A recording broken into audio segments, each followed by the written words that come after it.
Hi hello welcome to Kavya's diary Telugu audio stories. ఒప్పంద వివాహం episode 13. Writer Kavya. మిత్ర అడుగులతో అడుగులు జతకలిపింది యామిని. యామిని మిత్ర కార్ దగ్గరికి చేరుకునేలోపు యామిని వాళ్ళ అమ్మ నుండి ఫోన్ వస్తే లిఫ్ట్ చేసి, వర్షం ఎక్కువగా ఉందమ్మా, కాలేజ్లోనే ఉండి వర్షం పూర్తిగా తగ్గాక వస్తాను. కూడా లేవు వర్షానికి అనుకుంటా, నాతో పాటు సితారా ఉంది, తను ఇక్కడే జాయిన్ అవుతుందని చెప్పి ఫోన్ పెట్టేసింది యామిని.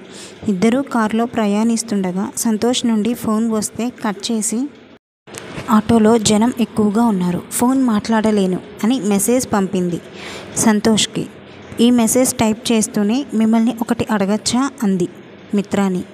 యామిని ఇంతలో ఓకే బంగారం, టేక్ కేర్ అని మెసేజ్ పంపాడు సంతోష్. ఒకటేమిటి, ఎన్నైనా అడగొచ్చు, అడుగు అన్నాడు మిత్ర. ఆ డాక్యుమెంట్స్, అదే ఆ ప్రాపర్టీ మీకు వారసత్వంగా వచ్చింది కదా, దాని మీద మీ సిబ్లింగ్స్కి హక్కు ఉంటుందిగా, మరి నాకు దాని మీద హక్కు ఉండదుగా అంది యామిని. మిత్ర కార్ స్లో చేస్తూ యామిని వైపు చూశాడు. అలా చూడకండి, నా అనుమానాలు భయాలు నాకుంటాయిగా, మీరేమో పెద్ద మోడల్, అలాంటిది ఒక్కసారిగా నేను నచ్చాను అంటే అని ఆగిపోతుంది. మిత్ర మనసులో తెలివైనదే అని అనుకుని రోడ్ పక్కకి కారు ఆపి యామిని కళ్ళల్లోకి చూస్తూ, నాకు సిబ్లింగ్స్ ఎవరూ లేరు అండ్ ఆ ప్రాపర్టీ మీద నీదే హక్కు, కాకపోతే అని సైలెంట్ అయ్యాడు. చెప్పండి కాకపోతే అంది యామిని. ఆ ప్రాపర్టీ మీద మనకొక 5 సంవత్సరాల వరకు ఎటువంటి రైట్స్ లేవు. అంటే అది మా గ్రాండ్పా నుండి వచ్చింది కదా, యాక్చువల్గా మాకున్న ఆస్తులు కొన్ని గ్రాండ్పా వ్యసనాలకు అమ్ముకోవాల్సి వచ్చింది. అందుకే మా గ్రానీ నన్ను వ్యసనాలకు కాస్త దూరంగా పెంచి, నేను బాధ్యత గల వాడను అని ఆవిడికి నమ్మకం వచ్చాకే నాకు ఈ ఆస్తిని రాసిచ్చారు. అది కూడా నాకు 30 years వచ్చే వరకు అమ్ముకునే హక్కు లేదని రాసిచ్చారు అన్నాడు. ఇదేం లాజిక్, అంటే 30 years వచ్చాక అమ్ముకునే హక్కు అని అడిగింది యామిని. అప్పటికి మనకి లైఫ్ మీద ఒక అవగాహన వచ్చేస్తుందిగా, అప్పుడు మనమే ఆ ఆస్తిని జాగ్రత్తగా ఉంచుకుంటామని ఆవిడ ఆలోచన అన్నాడు మిత్ర. అన్నట్లుగా తల నిలువుగా ఊపింది. మిత్ర తన 2 చేతులతో యామిని బుగ్గలు పట్టుకొని యామిని కళ్ళల్లోకి చూస్తూ యామిని మీదకి వంగి పెదవులు అందుకోబోతుండగా మళ్ళీ యామిని ఫోన్ రింగ్ అయింది. ఆ రింగ్ సౌండ్కి యామిని మిత్రాన్ని తోసేసి ఫోన్ లిఫ్ట్ చేసింది. హలో బంగారం, ఎక్కడున్నావు, బాగా వర్షంగా ఉందిగా, స్టూడియోకి రావద్దురా, ఇదే ఇందాక నుండి చెప్దామని ఫోన్ చేశా అన్నాడు సంతోష్. వర్షం ఎక్కువ అవుతోందని నేను కూడా స్టూడియోకి వచ్చే ప్రోగ్రామ్కి బాయ్ చెప్పి వేరే ఆటో ఇప్పుడే ఎక్కి మా ఇంటికి స్టార్ట్ అయ్యాను అంది యామిని. మంచి డెసిషన్ తీసుకున్నావు బంగారం, జాగ్రత్త, ఇంటికి వెళ్ళగానే ఫోన్ చేయి అని ఫోన్ పెట్టేశాడు సంతోష్. యామిని మిత్ర వైపు తిరిగేటప్పటికీ మిత్ర తననే చూస్తూ ఉన్నాడు. అది ఫ్రెండ్ ఫోన్ అంది. నువ్వు ఇక్కడికి వచ్చాక మీ పేరెంట్స్ ఒకసారే కాల్ చేసినట్టున్నారు, కానీ ఈ సంతోష్ అనే నేమ్ని ఫోన్ రింగ్ అయినప్పుడల్లా చూశాను అని అన్నాడు మిత్ర యామినితో. నా శ్రేయోభిలాషి, స్కూల్ ఫ్రెండ్ అంది యామిని. ఫ్రెండ్ అయితే ఓకే, అంతకు మించి ఏమైనా అంటే ఆశలు వదిలేసుకోమని చెప్పు అని కార్ స్టార్ట్ చేసి వేగంగా యామిని పేరు మీద రాసిన ఇంటికి కారుని పోనిచ్చాడు. కార్ గెస్ట్ హౌస్కి చేరుకునేలోపు యామిని మళ్ళీ ఆలోచనలో పడింది. అంటే ఈ ప్రాపర్టీ మీద నాకు ఏ హక్కు లేదు, జస్ట్ నన్ను కన్విన్స్ చేయడానికి, నమ్మించడానికి నామమాత్రంగా రాసిచ్చాడు. ఇతను నన్ను ఏ క్షణమైనా వదిలేయచ్చేమో. ఇతను నన్ను వదిలించుకోవాలి అనుకునేలోపు నా కలను నిజం చేసుకొని సంతోష్ పెట్టబోయే యాడ్ ఏజెన్సీలో యాడ్స్ అన్నీ నేనే చేసేసి టాప్ మోస్ట్ బిజియెస్ట్ మోడల్ని అయిపోవాలి. ఒకవేళ ఇతను జెన్యూన్ అయితే అప్పుడు సంతోష్ కేవలం ఫ్రెండ్గా ఉండిపోతాడు నా లైఫ్లో అని అనుకుంది యామిని. యామిని ఆలోచనలకు ఫుల్ స్టాప్ పెడుతూ గెస్ట్ హౌస్కి తీసుకొచ్చాడు మిత్ర. గేట్ నుండి 1/2 kilometer ఉన్న ఇంటి మెయిన్ డోర్, ఎంట్రన్స్కి ఒకవైపు స్విమ్మింగ్ పూల్, ఇంకొక వైపు లాన్కి ఎదురుగా పార్కింగ్ ప్లేస్, స్విమ్మింగ్ పూల్కి ఎదురుగా 1/2 kilometer దూరంలో మెయిన్ డోర్. యామినికి ఆ ఇంటిని చూడగానే చాలా నచ్చింది. మిత్ర యామినికి ఇల్లంతా చూపిస్తూ చివరగా బెడ్రూమ్లోకి తీసుకువెళ్ళి డోర్ వేసి కన్ను గీటాడు. యామిని భయంగా చూస్తూ ఉంది మిత్ర వైపు. మిత్ర షెల్ఫ్ దగ్గరికి వెళ్ళి క్లీవేజ్ నెక్తో మోకాళ్ళ పై వరకు ఉన్న వెస్ట్రన్ ఫ్రాక్ ఒకటి ఇచ్చి వేసుకోమన్నాడు. నాకు కొంచెం భయంగా ఉంది, తరువాత వేసుకుంటాను అంది యామిని. నీ భయాన్ని నేను పోగొడతాను బేబీ, వెళ్ళి డ్రెస్ చేంజ్ చేసుకునిరా, నేను వెయిట్ చేస్తా అని బయటకు వెళ్ళాడు. యామిని డ్రెస్ తీసుకుని వాష్రూమ్లోకి వెళ్ళింది చేంజ్ చేసుకోవడానికి.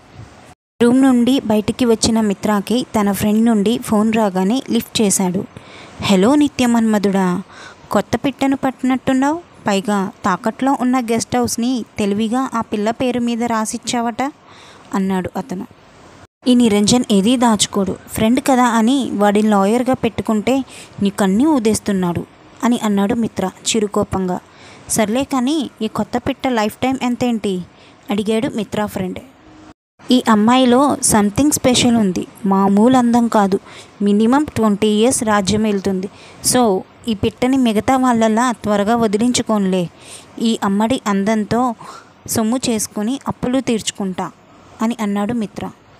ఈ ముద్దుగుమ్మని ఖచ్చితంగా పెద్ద మోడల్ని చేస్తాను అన్నాడు మిత్ర. అబ్బో, త్వరలో మళ్ళీ కాసుల వర్షం కురిపించబోతున్నావని మాట. సరే అయితే ఉంటాను అని ఫోన్ పెట్టేశాడు మిత్ర ఫ్రెండ్. మిత్ర రూమ్లోకి వెళ్ళేసరికి యామిని మిత్ర ఇచ్చిన డ్రెస్ వేసుకొని అప్పుడే వాష్రూమ్లో నుండి వచ్చింది.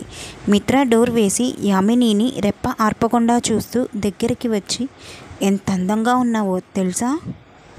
You are looking so hot baby, నీ వల్లే ఈ డ్రెస్కి అందం వచ్చినట్టు ఉంది అని అంటూనే యామినిని ఎత్తుకుని బెడ్ దగ్గరికి తీసుకెళ్ళి బెడ్ మీద పడుకుని యామినిపై వాలిపోయాడు మిత్ర. యామిని భయంగా చూస్తూనే మిత్రాకి అనువుగా మారుతూ అతన్ని అల్లుకుపోతోంది. మిత్ర యామిని చేతులు బెడ్కి ఆంచి తన చేతులతో పెనవేసి యామిని మెడవంపుల్లో ముద్దాడుతుండగా యామిని ఫోన్ రింగ్ అయ్యింది. మిత్ర మత్తులో యామినిని మొత్తంగా అల్లుకుపోతున్నాడు. ఫోన్ రింగ్ వినిపించలేదు మిత్రాకి. యామిని మిత్ర చేతిని విడిపించుకొని ఇంకో చేతితో మిత్ర మెడ చుట్టూ కౌగిలి బిగించి బెడ్ మీద పిల్లో కింద ఉన్న ఫోన్ తీసి లిఫ్ట్ చేసింది. బంగారం, ఇంటికి వెళ్ళిపోయావారా? ఇంటికి చేరాక ఫోన్ చేయమన్నానుగా. తుఫానట, ఇప్పుడే న్యూస్ చూశాను. అసలే వర్షం, పైగా ట్రాఫిక్. నువ్వు ఇంటికి చేరిపోయావా బంగారు, సేఫ్గా అడిగాడు సంతోష్. యామిని మిత్ర మెడ మీద ఉన్న చేతిని వీపు మీదకి జరిపి గోర్లు దించుతూ, ఇప్పుడే వచ్చాను ఇంటికి, ట్రాఫిక్ ఎక్కువ ఉండటం వల్ల లేట్ అయింది అంది తడబడుతూ. బంగారం, నీ మాట వణుకుతోందేంటిరా అడిగాడు సంతోష్. అదే ఆటో స్ట్రీట్ చివర దింపేశాడు. వర్షంలో నడుచుకుంటూ వచ్చా ఇంటికి తడిసిపోవడం వల్ల అని యామిని అంటూ ఉండగా మిత్ర యామిని చేతిలో ఫోన్ లాక్కుని కట్ చేసి స్విచ్ ఆఫ్ చేసి బెడ్ పక్కన ఉన్న టేబుల్ మీద పెట్టి యామినిని తన వశం చేసుకుంటూనే తనని పూర్తిగా ఆక్రమించాడు. తొలి కలయిక వల్ల వచ్చిన కన్నీరో లేక కల్మషం లేని మనస్సుతో స్వచ్ఛమైన ప్రేమను పంచుతున్న సంతోష్ని మోసం చేస్తున్నావు అని అంతరాత్మ చెప్పడం వల్ల వచ్చిన కన్నీరో యామినికి కూడా తెలియలేదు. అలసిన శరీరంతో యామిని పక్కన చేరి, నీ అంత అందగత్తె దొరకడం నా అదృష్టం. బ్రహ్మదేవుడు రంభ ఊర్వశి మేనకని తలుచుకుంటూ నిన్ను పుట్టించినట్టున్నాడు. నువ్వు ఖచ్చితంగా టాప్ మోడల్వి అవుతావు, నాది హామీ అన్నాడు మిత్ర. అప్పటి వరకు దిగులుగా ఉన్న యామిని మనసు టాప్ మోడల్ అన్న మాట వినగానే ర్యాంప్ వాక్ చేస్తూ అవార్డు తీసుకున్నట్టుగా ఊహల్లోకి వెళ్ళిపోయింది యామిని. యామిని ఊహల్లో ఉండగానే మిత్ర తనని ఇంకొకసారి ఆక్రమించే పనిలో పడ్డాడు. యామిని ఫోన్ స్విచ్ ఆఫ్ వస్తోందేంటి? ఛార్జింగ్ అయిపోయిందా? లేక నాతో మాట్లాడుతుంటే వాళ్ళ ఇంట్లో వాళ్ళు ఎవరైనా విని ఉంటారా?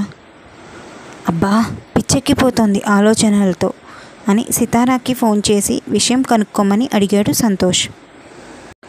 సరే అని ఫోన్ పెట్టిన సితారాకి వాళ్ళ బావ మాటలు గుర్తొచ్చాయి. సీతు, తెలిసిన ఫ్రెండ్ ద్వారా ఫీజు తగ్గే అవకాశం ఉందంటే ఇందాక కాలేజ్కి వెళ్ళాను. అక్కడ Yamini top model mister Andhra Mitranandan కారులో బయటికి వెళ్ళడం చూశాను అని అన్నాడు. ఇప్పుడు సంతోష్కి నేనేమని చెప్పను అని సితారా ఆలోచనల్లో ఉండగా సంతోష్ ఫోన్ చేశాడు. సితారా ఫోన్ లిఫ్ట్ చేసి, హలో అన్నయ్య అంది. చెల్లెమ్మ, యామిని వాళ్ళ ఇంట్లో ఎవరికైనా ఫోన్ చేసావా తల్లి? ఏమైంది? అంతా బాగానే ఉందా? ప్రాబ్లం ఏం లేదు కదా అడిగాడు సంతోష్. సంతోష్ యామిని మీద ఎంత ప్రేమ పెంచుకున్నాడో సంతోష్ మాటల్లోనే సితారాకి అర్థమవుతుంటే కళ్ళల్లో నీళ్లు తిరిగాయి సితారాకి. హలో చెల్లెమ్మ, ఏమీ మాట్లాడవేంటమ్మా అడిగాడు సంతోష్. అన్నయ్య వాళ్ళ నాన్నగారి ఫోన్కి ఫోన్ చేశాను.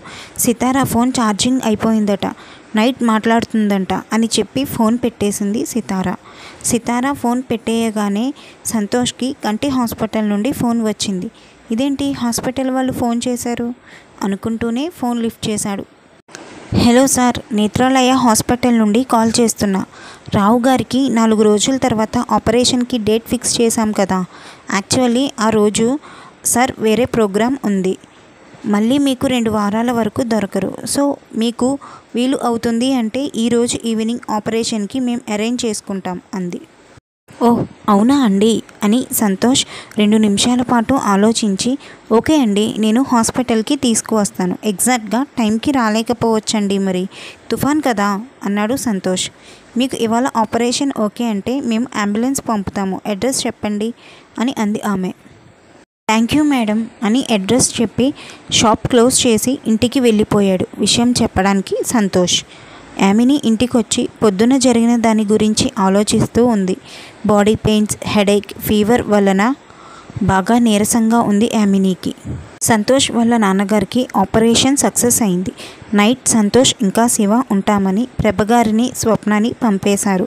సంతోష్ వాళ్ళ నాన్న పక్క కూర్చుని, యామిని నైట్ మాట్లాడుతోంది, ఇంకా ఫోన్ చేయలేదు, టైం ఏమో 11:30 అవుతోంది. ఫోన్ వైపు చూస్తూనే ఉన్నాడు. తనే యామినికి ఫోన్ చేశాడు. శివని వాళ్ళ నాన్న పక్కన కూర్చోమని యామినితో మాట్లాడడానికి పక్కకి వెళ్ళాడు సంతోష్. నిద్రమత్తులో ఫోన్ ఎత్తి హలో అంది యామిని. బంగారం, ఫోన్ చేస్తానని చెయ్యలేదేంట్రా అడిగాడు సంతోష్. ఫీవర్గా ఉంది సంతోష్ అంది నీరసంగా. ఏమైంది బంగారం అడిగాడు కంగారుగా. వర్షంలో తడిశానుగా సంతోష్, నీరసంగా ఉంది, రేపు మాట్లాడతా అని ఫోన్ పెట్టేసింది యామిని.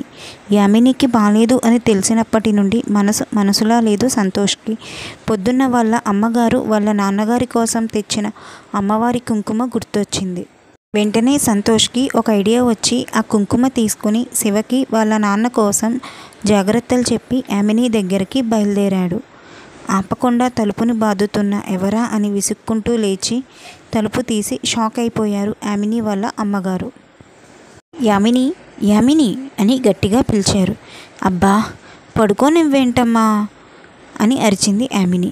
సితారా వచ్చిందిరా అని అన్నారు ఆవిడ. ఈ టైంలో అదెందుకు వచ్చింది?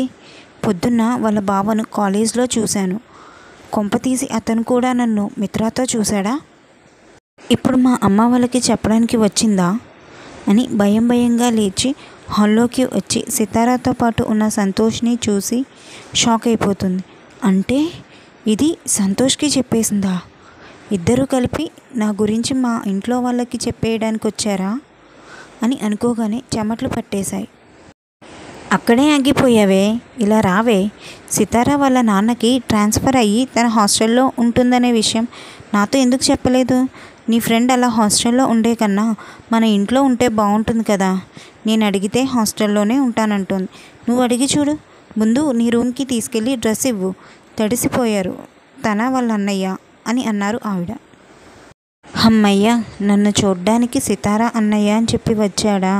ఎక్కడ నిజం తెలిసిపోయిందో అని కంగారు పడ్డాను అని మనసులో అనుకుంటూ సంతోష్ సితారాల దగ్గరికి వచ్చి కూర్చుంది.